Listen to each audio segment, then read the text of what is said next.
ಮುಖ್ಯಮಂತ್ರಿಗಳು ಉಪಮುಖ್ಯಮಂತ್ರಿಗಳು ಒಳಗೊಂಡಂತೆ ರಾಜ್ಯದ ಎಲ್ಲ ಮಂತ್ರಿಗಳು ಶಾಸಕ ಮಿತ್ರರು ಸೇರಿ ಇಡಿಯ ದಬ್ಬಾಳಿಕೆ ಅಂತೇಳಿ ಯಾರೋ ಒಬ್ಬ ಎಮ್ ಡಿ ಅವನ ಅಧಿಕಾರಿ ಅವನು ಸರ್ಕಾರ ಹೇಳಿದ್ರೆ ಸೈನ್ ಹಾಕ್ಕೊಟ್ಟಿರ್ತಾನೆ, FIR ಹಾಕ್ತಾನೆ.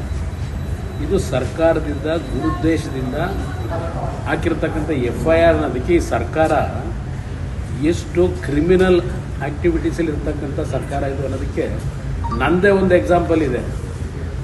ಈ ಸರ್ಕಾರಕ್ಕೆ ಯಾವ ನೈತಿಕತೆಯನ್ನು ಇಟ್ಕೊಂಡು ಈ ರಾಜ್ಯದ ಮುಖ್ಯಮಂತ್ರಿ ಉಪಮುಖ್ಯಮಂತ್ರಿ ಇವತ್ತು ಕೇಂದ್ರ ಸರ್ಕಾರದ ವಿರುದ್ಧ ಧಿಕ್ಕಾರ ಕೂಗ್ತಾ ಇವತ್ತು ಇಡಿಯ ಮುಖಾಂತರ ಅವ್ರಿಗೇನೋ ತೊಂದರೆ ಕೊಡಲಿಕ್ಕೆ ಹೊರಟಿದ್ದಾರೆ ಅಂತೇಳಿ ಪ್ರತಿಭಟನೆಯನ್ನು ಮಾಡ್ತಾ ಇದ್ದಾರೆ. ನಾನು ರಾಜ್ಯದ ಮುಖ್ಯಮಂತ್ರಿಗೆ ಉಪಮುಖ್ಯಮಂತ್ರಿ ಕೇಳಲಿಕ್ಕೆ ಬಯಸ್ತೀನಿ.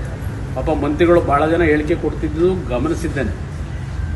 ಭಾಳ ಜನ ಮಂತ್ರಿಗಳು ಅವ್ರಿಗೂ ಹೇಳಲಿಕ್ಕೆ ಬಯಸಿ 4 ಜನ ಮಂತ್ರಿಗಳು ಪಾಪ ತರಾತುರಿಲಿ ಹೇಳಿಕೆ ಕೊಟ್ಟಿದ್ದು ನೋಡಿದೆ ಈ ಒಂದು ವಿಷಯಗಳ ಬಗ್ಗೆ. ಈಗಾಗಲೇ ಇವರು ಮಾಡಿರ್ತಕ್ಕಂಥ ಅಕ್ರಮಗಳನ್ನು ಮುಚ್ಕೊಳ್ಳಿಕ್ಕೆ ಈ ರೀತಿಯ ಸಬೂಬುಗಳ ಮುಖಾಂತರ ಏನು ಹೊರಟಿದ್ದಾರೆ.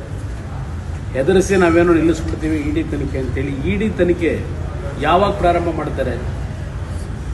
ಇಡಿ ತನಿಖೆ ಮನಿ ಲಾಂಡ್ರಿಂಗ್ ಪ್ರೋಸೆಸ್ನಲ್ಲಿ ಮೇಲ್ನೋಟಕ್ಕೆ ಸಾಕ್ಷಿಗಳು ಕಂಡು ಬಂದಾಗ ಮನಿ ಲಾಂಡ್ರಿಂಗ್ನ ವಿಷಯಕ್ಕೆ ಸಂಬಂಧಪಟ್ಟಾಗೆ ತನಿಖೆ ನಡೆಸ್ತಕ್ಕಂಥ ಅಧಿಕಾರ ಇರೋದು SITಗಲ್ಲ.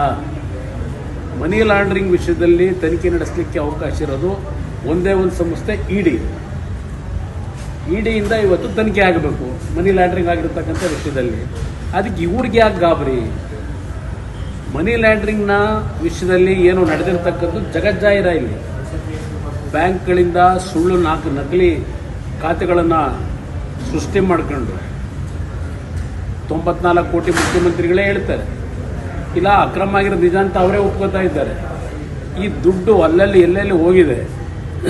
ಈ ಒಂದು ಮನಿ ಲ್ಯಾಂಡ್ರಿಂಗ್ ಬಗ್ಗೆ ತನಿಖೆ ಮಾಡ್ತಕ್ಕಂಥ ಅಧಿಕಾರ ಇರೋದು ಇಡಿಗೆ ಅಂತಕ್ಕಂಥ ಕನಿಷ್ಠ ತಿಳುವಳಿಕೆನೂ ಇಲ್ಲದೆ ಇದ್ದರೆ ಇವ್ರಿಗೆ ಏನಾಗಿದೆ ಅಂತ